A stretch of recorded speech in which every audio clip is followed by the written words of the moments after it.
Lors d'une journée de travail normale, vous pouvez rechercher des données sur Internet, regarder des vidéos comme celle-ci, partager des fichiers avec des collègues ou même participer à une visioconférence avec des personnes d'autres pays. Cependant, avez-vous déjà pensé à ce qui se passe en coulisses?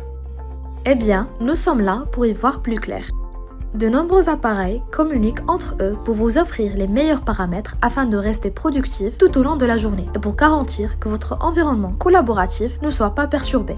La plupart des appareils d'une organisation sont connectés à un réseau qui leur permet d'échanger des données entre eux. Cela dit, qu'est-ce qu'un réseau? Dans un réseau, deux appareils ou plus sont connectés et transmettent des données entre eux. Vous observez un réseau en action lorsqu'un appareil contacte un autre, demande des informations et les reçoit avec succès sans aucune perte de données.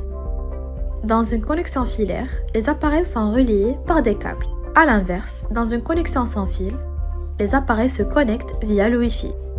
Souvent, l'emplacement géographique détermine la nature d'un réseau informatique. Dans un réseau local ou LAN, des câbles permettent aux appareils de se connecter sur de courtes distances dans un espace physique défini pour partager des données comme le réseau d'un bureau. Dans un emplacement unique au sein de votre organisation, les WLAN ou réseaux locaux sans fil fonctionnent de la même manière que les LAN, mais les appareils sont connectés sans fil. Ici, le dernier type de réseau est le WAN. Il s'agit d'un réseau de réseaux qui communiquent entre eux et qui peut couvrir une très grande zone. Pouvez-vous deviner un WAN que vous utilisez tous les jours? Internet. C'est le plus grand WAN connectant des millions d'appareils à travers le monde. Il existe un autre type de réseau que nous utilisons au quotidien, notamment lorsque vous tentez de vous connecter en toute sécurité au réseau de votre bureau depuis votre domicile.